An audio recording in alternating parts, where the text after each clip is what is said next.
Good afternoon.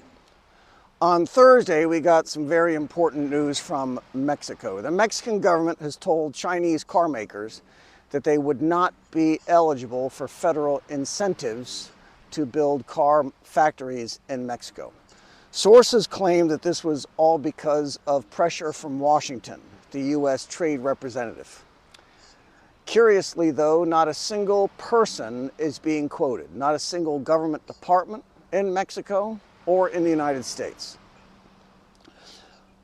The Mexican government previously was reaching out to Chinese automakers like BYD and Chery to open factories in Mexico. Mexico is a large car market, and Chinese companies are enjoying a lot of success there. But currently, the Chinese companies have no factories in Mexico. BYD is a huge manufacturer of electric vehicles and cars, and BYD sells a lot of cars in Mexico now.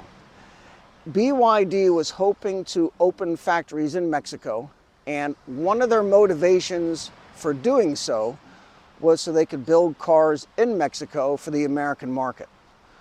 Under the rules of the North American Free Trade Agreement, products made in Mexico can go to the United States free of tariffs if certain conditions are met. In the case of cars, at least 75% of the core parts, like powertrain and chassis, need to be sourced in North America.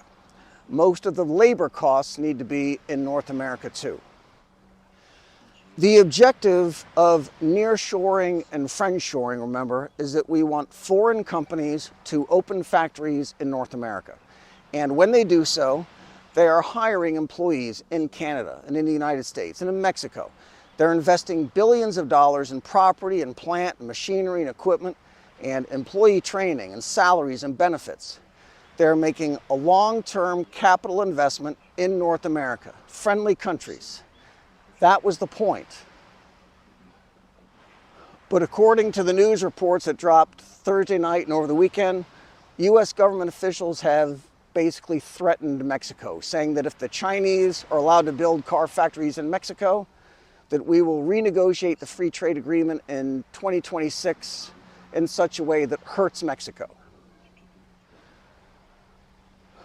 Reuters and the Wall Street Journal and everyone else are looking for someone to talk to, someone who can explain what the new policy is and what it means for everyone.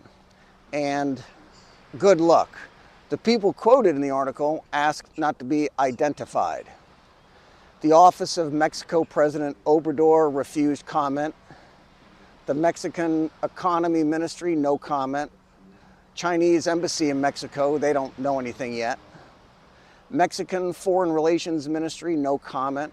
These are the people who are literally paid to talk to the rest of the world.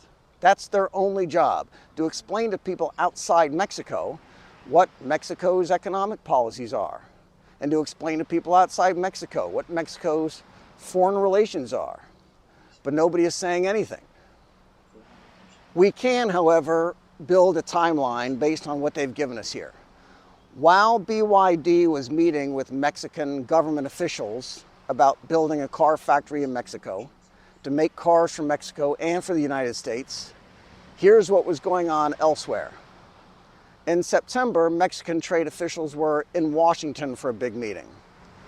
U.S. officials there wanted to talk about Chinese cars, even though it wasn't on the agenda for that meeting.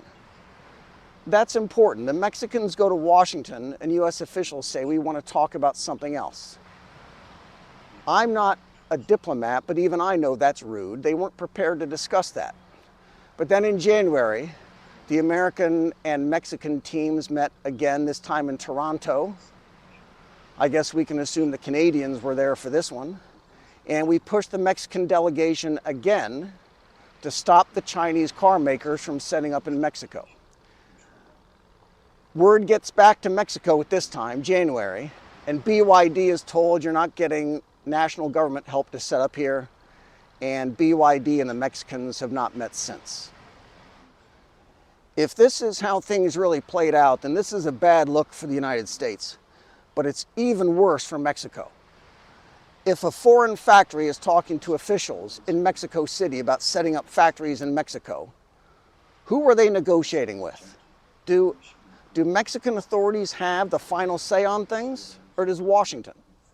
If a company is about to invest $1 billion in your country and you get a phone call from someone in the US president's office, will you shut down that factory?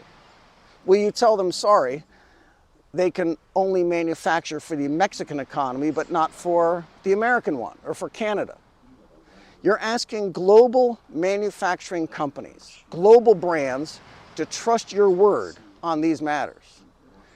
That even when Mexican presidents come and go, and when American presidents come and go, that you will honor the investments that are made in your country. And if your policy does change abruptly and suddenly, that someone is going to stand up and give a speech and answer questions and talk to reporters and explain what the policy is now. What is the policy? Are there any officials in the Mexican government who can explain to the world what an investment in Mexico means now with respect to exports out of Mexico? Today, it's Chinese car factories that are asking that question. Tomorrow, it will be Chinese factories that do not make cars, but make everything else. Next week, it'll be factories from around the world who aren't Chinese, but make everything else. They'll be asking the same thing. When company executives are meeting with officials in Mexico, people in the Mexican Trade Ministry, are they talking to representatives of a sovereign government or not?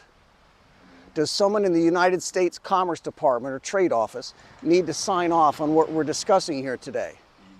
Is it possible that in the future, someone in the United States administration will call Mexico City and close my factory? BYD is lucky that this happened now and not after BYD invested $5 billion and hired 5,000 Mexicans. Now they probably never will. Be good. No man comes to the Father but by me. Everyone who hears these words of Jesus and acts on them is like a wise